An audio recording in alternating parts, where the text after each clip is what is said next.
Les églises que nous formons sont des assemblées, mais elles doivent devenir des communautés, dans le but de former vraiment ce corps, d'être ensemble attachés et ensemble attachés à Jésus-Christ, notre tête, afin que son esprit nous remplisse tout entier. Au-delà de la communauté, je voudrais parler de la communion fraternelle. Romains chapitre 12, verset 5, nous l'avons lu, nous sommes tous membres les uns des autres. Selon Acte 2, 42,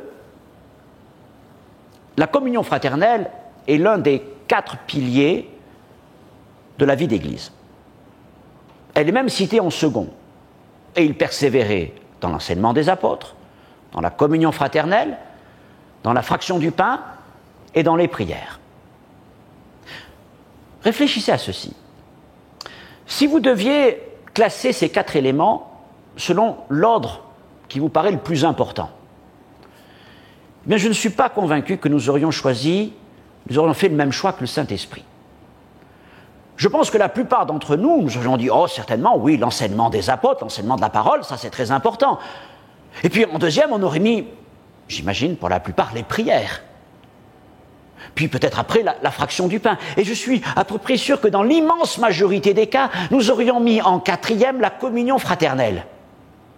Parce que nous avons souvent une idée de la vie d'Église que je qualifierais de sacerdotale. C'est-à-dire une Église fondée sur la parole, fondée sur la prière, sur l'adoration. Tout ça, ce sont des choses importantes. Je ne les remets pas en cause. Pourtant, il a plu au Saint-Esprit que la communion fraternelle vienne en second, sitôt après l'enseignement des apôtres. Et je crois que nous avons vraiment là quelque chose sur lequel nous devons tous réfléchir, tant les responsables d'Église que les croyants, et nous poser des questions simples. Quel lieu réservons-nous à la communion fraternelle? Quel temps, quel espace de temps réservons-nous à la communion fraternelle? Quelles ressources, quels moyens humains, financiers réservons-nous à la communion fraternelle? Parfois, il est triste de voir que on estime que la communion fraternelle consiste à être assis pendant 1h30, 2 heures à côté de quelqu'un, de s'être serré la main au début du culte, et éventuellement à la fin du culte, et puis ensuite partir et de se dire, voilà, nous avons vécu la communion fraternelle. Je ne suis vraiment pas convaincu que c'était à cela que le Seigneur pensait. Mais l'Église de Jérusalem nous montre que les chrétiens avaient l'habitude de se réunir chaque jour dans les maisons pour prier ensemble, pour s'encourager, et ils le faisaient avec assiduité. Nous devons retrouver la valeur de la communion fraternelle et nous devons investir dans nos programmes, dans nos lieux de rassemblement, dans nos ressources. Nous devons investir dans la communion fraternelle et je suis sûr que nous vivrons davantage la bénédiction de l'Église.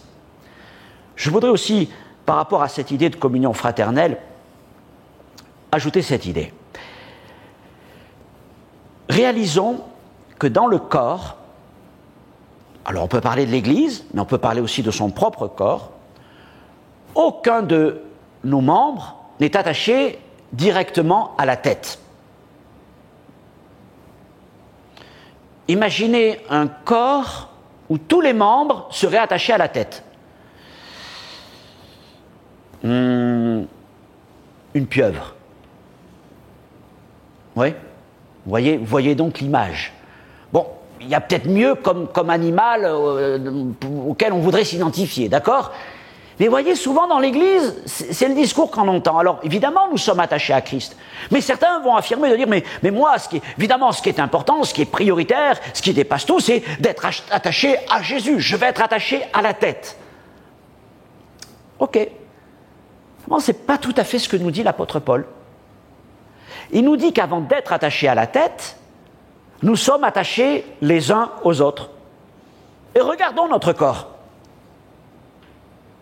Les membres de notre corps, les organes de notre corps, sont avant tout attachés les uns aux autres. Et ils sont attachés à la tête par le cou. Mais aucun n'est attaché directement à la tête. Mon pied n'est pas attaché à la tête. Mes poumons ne sont pas attachés directement à la tête. Mais ils sont attachés entre eux, et ensemble, ils sont attachés à la tête. Et là, il y a une belle image de ce qu'est l'Église de Jésus-Christ. être en relation constante les uns avec les autres, nous servant les uns les autres, nous encourageant les uns les autres, apprenant à veiller les uns sur les autres, parce que nous sommes là dans cette relation permanente. Et la communion fraternelle, en quelque sorte, c'est ce qui va permettre aux membres de fonctionner. Alors, vous faites peut-être partie de ces gens, surtout si vous avez pris un peu d'âge, où les rouages commencent à devenir difficiles. Et là, quand ça commence à tirer les tendinites, les ceci, les cela, aux bras, aux épaules, aux genoux, je commence parfois à avoir des douleurs aux genoux, ma femme dit, ça y est, tu commences à prendre de l'âge. Et ça tire par moments, surtout quand le temps change. Et on dit, parfois c'est tellement douloureux, vous savez certains sont obligés d'avoir des infiltrations de cortisone, ce qui est vraiment terrible. Et on comprend qu'il faut veiller à nos cartilages. On prend soin de nos cartilages.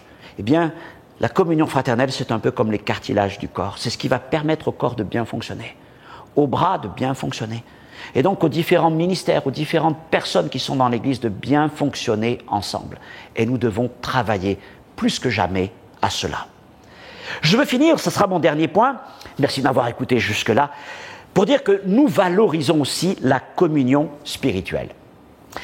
Matthieu chapitre 18, verset 20, il est écrit « Car là où 2 ou 3 sont assemblés en mon nom, je suis au milieu d'eux, dit le Seigneur. » Alors Jésus demeure au milieu de son assemblée.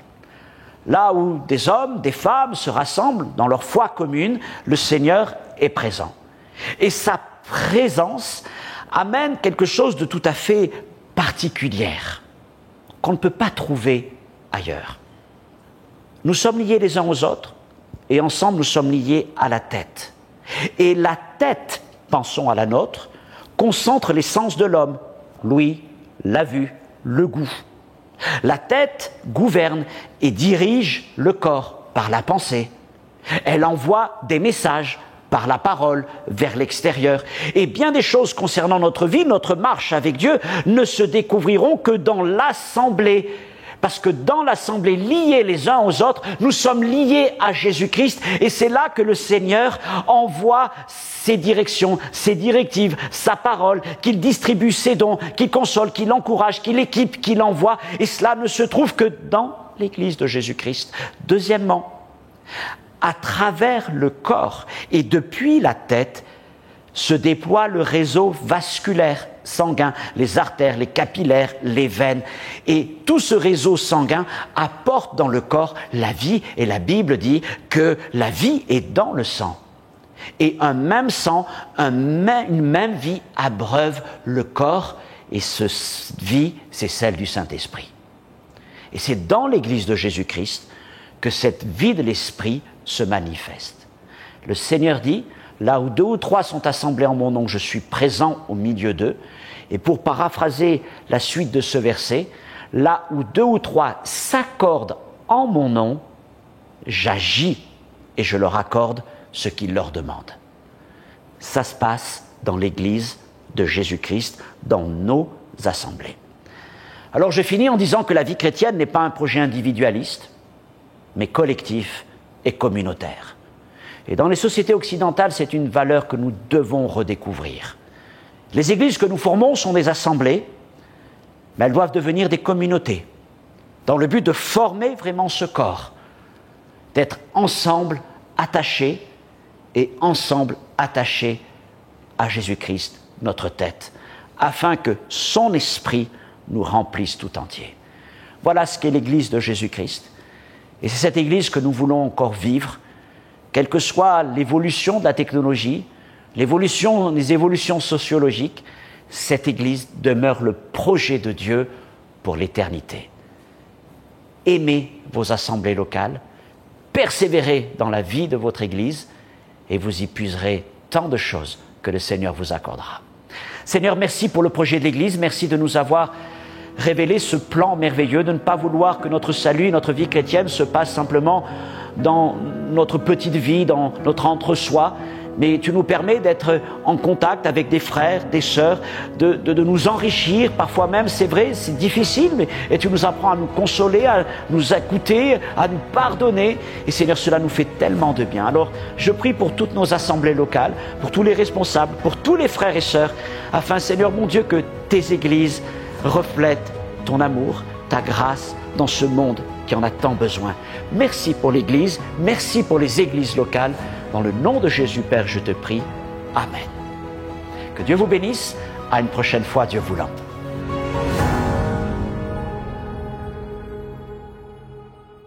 Shalom, j'espère que vous avez aimé cette vidéo.